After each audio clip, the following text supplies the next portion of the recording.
You've probably spent weeks, maybe even months, planning your dream trip to Japan. You've watched dozens of videos, pinned countless locations on Google Maps, and packed your itinerary with iconic spots from Tokyo to Kyoto. But here's the truth.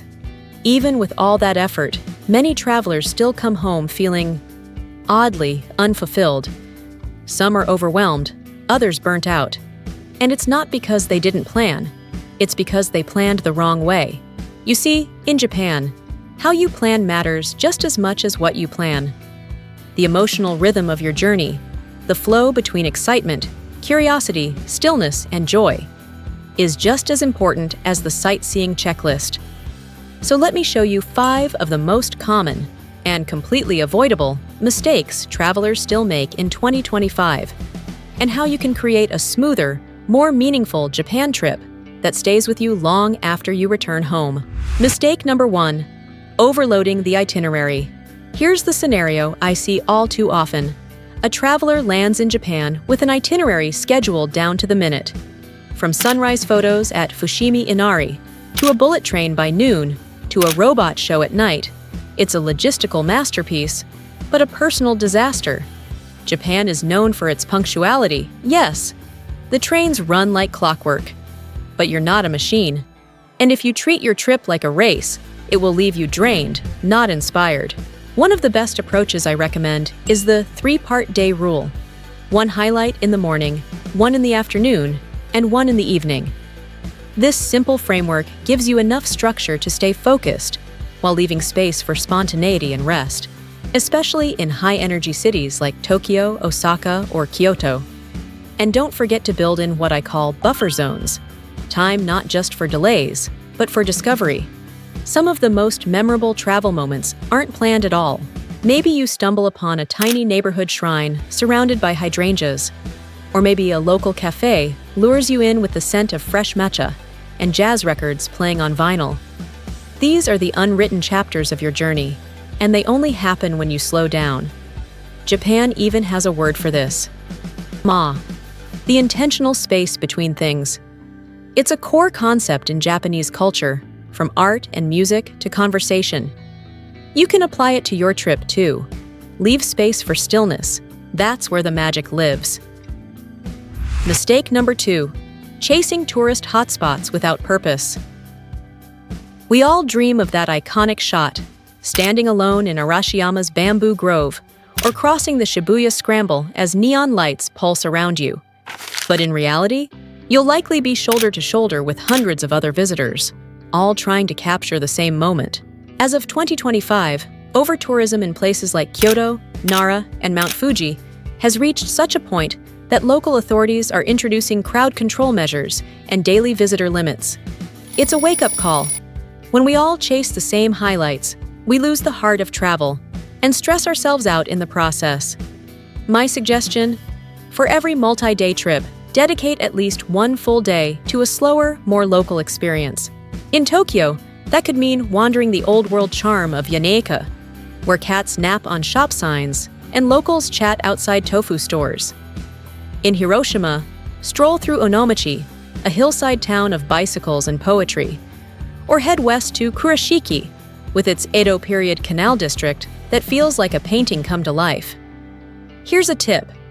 Instead of searching for top 10 places to visit, try looking for shotengai, local shopping streets, or kisaten, retro Japanese coffee shops near your accommodation. These spots hold the soul of a neighborhood. They're where real life unfolds, and where your most unexpected joys await. Mistake number 3, building a to-do list, not a story. Planning a trip isn't like assembling a grocery list. It's more like crafting a novel. If you just stack activities with no emotional thread connecting them, the result feels flat, like a slideshow with no storyline. So here's a new way to approach it. Plan each day around a theme, not a checklist. Maybe one day is dedicated to anime and pop culture. Start in Akihabara, explore Nakano Broadway, have lunch at a themed cafe, then finish with a visit to the Ghibli Museum if you're lucky enough to score tickets. The next day could be spiritual Japan. Walk the mossy paths of Kamakura's temples in the morning, take part in a tea ceremony, Then soak your soul in an onsen under the stars in Hakone, or perhaps a craft and design day. Explore Tokyo's Nippori fabric town, learn about indigo dyeing in Tokushima, or visit a quiet pottery village like Mashiko. This themed structure gives your trip emotional shape. It cuts down unnecessary travel time and adds deeper meaning to each moment. And in 2025, with tools like Navitime's keyword itineraries, you can actually build your trip this way, like designing your own personal manga. Mistake number 4. Skipping immersive experiences. Shopping and eating are fun, don't get me wrong. But if that's all you do, your memories might feel a little shallow. Japan offers an extraordinary variety of hands-on cultural experiences that leave a lasting impression. So here's a golden rule. Every 3 days, include at least one immersive activity. It could be learning to make soba noodles from a local chef in Nagano, pedaling through peaceful rice fields in Hida Furukawa, or staying overnight in a shukubo, a Buddhist temple lodging in Mount Koya, where you wake up to the sound of monks chanting. If you're visiting in summer, attending a Hanabi Taikai, a fireworks festival, surrounded by yukata-clad families, might become one of your favorite memories. Here's a pro tip for 2025. Look beyond the big platforms. Yaesuview and Klook Japan often list unique, locally run activities that don't show up on mainstream booking sites. These smaller experiences often feel more personal and are usually more affordable too. But don't wait to book. Especially after the pandemic, many of these experiences now have strict group size limits. Secure your spot in advance. It's worth it. Mistake number 5. Letting fear or perfectionism take over. This one's especially common among solo travelers or first-timers.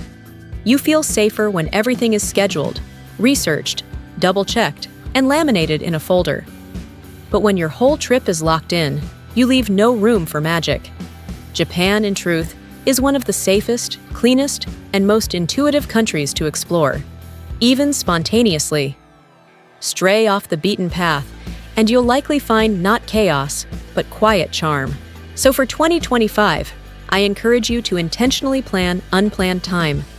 Whether it's a walk through a quiet neighborhood park, a ride on a local train with no clear destination, or just an hour sitting in a kisaten watching life unfold, allow the day to surprise you. Even small acts of spontaneity build confidence.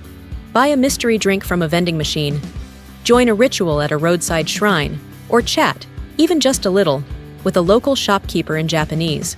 Konnichiwa, and a smile go a long way. Remember this: perfectionism is the enemy of presence. You don't need to do it all. You just need to be there, really there, for the moments you do experience. So let's quickly recap the 5 big mistakes to avoid when planning your Japan trip in 2025. Number 1.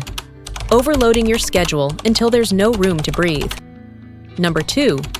Chasing famous spots without asking yourself why. Number 3.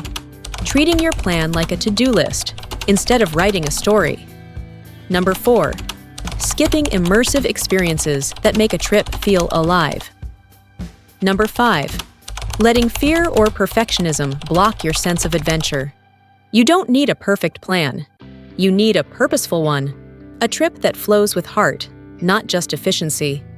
If this gave you a fresh perspective on how to approach Japan, go ahead and subscribe for more grounded, inspiring, and culture-rich travel tips. And if you've made one of these mistakes before, hey, you're not alone. We've all been there.